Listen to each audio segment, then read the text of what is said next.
आज की ये हिंदी कहानी स्त्री का घर थोड़ी सी इमोशनल है, लेकिन इमोशनल होते हुए भी इसका संदेश बहुत अनमोल है।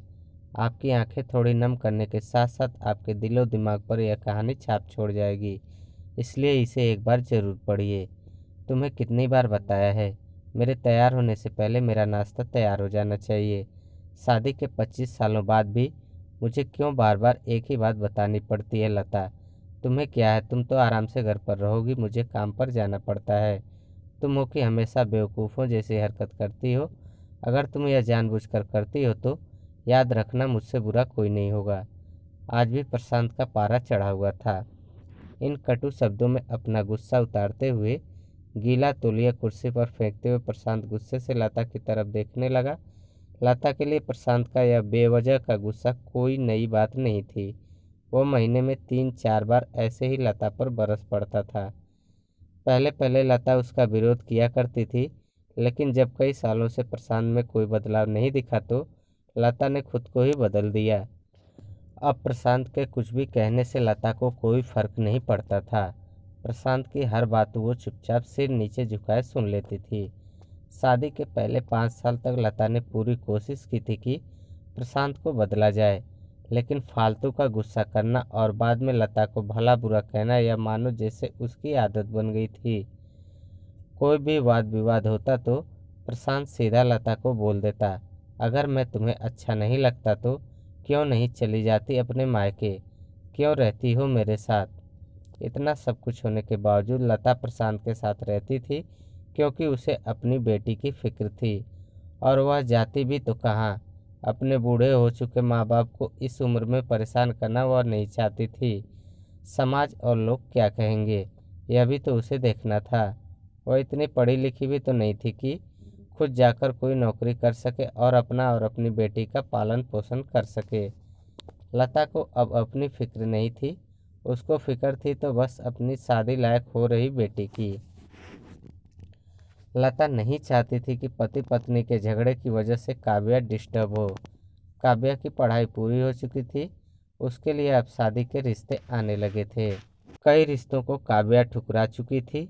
2-3 महीने बाद एक अच्छा रिश्ता आया। रिश्तेदारों और पहचान के लोगों ने भी लड़के के बहुत गुणगान किए थे। प्रशांत एक शाम अपनी बेटी के पास बैठकर उसे बताने लगा, काव्या, बहुत अच्छा लड़का है, पढ़ा लिखा है, बड़ा घर है, बहुत अच्छी नौकरी है। ऐसे रिश्ते बार बार नहीं आते बेटा, इस बार मना मत करना। काव्या अपने पिता से ज़्यादा बात नहीं करती थी, शायद डरती थी या शायद नफरत करती थी, लेकिन आज वो अपनी पूरी हिम्मत इकट्ठा कर बोली, मुझे अभी शादी नहीं करना है पापा, मैं नौकरी करना चाहती हूँ, खुद अपने पैरों पर खड़ा होना चाहती हूँ। हाँ तो उसमें क्या बड़ी बात है, मैंने लड़के से बात की है, वह तुम्हें किसी बात के लिए नहीं रोकेगा। तुम शादी के बाद भी नौकरी कर सकती हो, वह तुम्हें नौकरी के लिए परमिशन दे देगा। प्रशांत बोला, मेरा नौकरी करना या ना करना उसकी परमिशन पर क्यों डिपेंड रहेगा पापा? काव्या ने पूछा। मैं कह रहा हूँ ना, तुम्हें किसी भी चीज़ की कमी नहीं होगी वहाँ।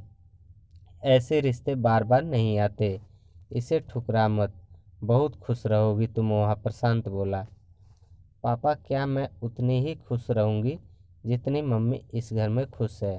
काव्या ने तंज कसते हुए कहा। आज तुम्हारी जबान कुछ ज़्यादा नहीं चल रही? प्रशांत गुस्से से आंखें बड़ी करते हुए बोला, पापा मुझे शादी ही नहीं करनी है, क्योंकि शादी के बाद अगर वह लड़का आपके जैसा निकला तो मैं क्या करूँगी? मुझे आपके जैसा जीवन साथी नहीं चाहिए, जो बिना बात के मुझ पर हमेशा चिल्लाए। मुझे कुछ भी अपनी पसंद का लेना हो तो 10 बार सोचना पड़े, कहीं वह नाराज ना हो जाए। मेरी तबीयत कैसी भी हो उसे परवाह ना हो, रोटी थोड़ी सी मोटी बन जाए तो घर सर पर उठा ले, उसकी चेक बुक ना मिले तो भी मेरा ही दोष निकाले, और हर छोटी मोटी बात पर मुझे मायके जाने के लिए कहे। काव्या ने अपना दिल खाली करते हुए पापा से सब कह दिया। प्रशांत का गुस्सा 7वें आसमान पर था, लेकिन उसके मुंह से एक भी शब्द नहीं फूट रहा था। वो काव्या की बातें सुन रहा था। काव्या उतना ही बोलकर चुप नहीं हुई। आज पहली बार वो अपने पापा के सामने इतना कुछ बोल रही थी। पापा, आपने माँ के साथ हमेशा गलत व्यवहार किया है। आप अपने ऑफिस का गुस्सा बिना सोचे समझे माँ पर उतार देते हैं। कभी इस बात की परवाह भी नहीं करते कि उन्हें कैसा लगता होगा। आपकी बातें सुन सुन माँ ने अपना स्वाभिमान खो दिया। प्रशांत आज पहली बार अपने किए बर्तावों को महसूस कर पा रहा था। वो इतना ही बोल पाया, जो तुम्हारा मन है वो करो। मैं तो इतना बुरा हूँ ना? काव्या ने प्रशांत का हाथ पकड़ा और बोली, पापा, मुझे सिर्फ एक सवाल का जवाब दे दो। क्या आप चाहेंगे कि मेरा पति आपके जैसा हो? अगर आपका जवाब हाँ है तो कर दीजिए मेरा रिश्ता आज ही, और ना है तो मुझे आत्मनिर्भर बनने दीजिए। प्रशांत कुछ भी ना बोल पाया और वहाँ से चुपचाप बाहर चला गया। आज उसे लता के सामने जाने में शर्मा रही थी। चलते चलते उसकी आंखों से आंसू बह रहे थे।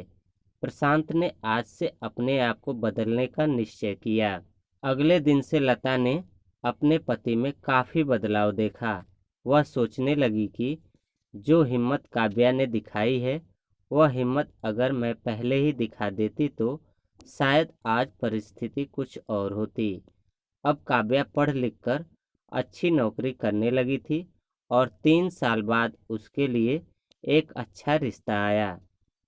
और उसकी विदाई पर प्रशांत बोला, बेटा, तू हमेशा खुश रहेगी, क्योंकि तेरा पति तेरे बाप जैसा नहीं है। प्रशांत की यह बात सुनकर लता और काव्या की आंखों से आंसू बहने लगे। दोस्तों, हमारे समाज में औरतों को भले ही देवी का दर्जा दिया जाता है, लेकिन वह स्वतंत्रता नहीं दी जाती जो उन्हें देनी चाहिए। उन्हें बचपन से ही बताया जाता है कि वह पराया धन है। स्कूल से आने में देर हो जाए तो पिटाई मिलती है। मोबाइल पर बातें करते हुए दिख जाए या खिड़की से झांकते हुए दिख जाए तो शक किया जाता है। माँ बाप का घर तुम्हारा नहीं है, पति का घर ही तुम्हारा घर है। जीवन भर यह बातें बता बता कर उन्हें ससुराल भेज दिया जाता है, और एक दिन किसी छोटे मोटे झगड़े में ससुराल वालों से उन्हें सुनना पड़ता है कि इस घर को छोड़ दो और मायके चली जाओ। अब आप ही बताओ दोस्तों, ऐसी स्त्रियों का सच्चा घर कौन सा? आखिरकार वह किस घर को अपना कहें? दोस्तों, अगर आपको भी हमारी स्टोरी अच्छी लगी हो तो अपने दोस्तों के साथ शेयर करिए और कमेंट में ज़रूर बताइए कि कैसी लगी हमारी ये स्टोरी।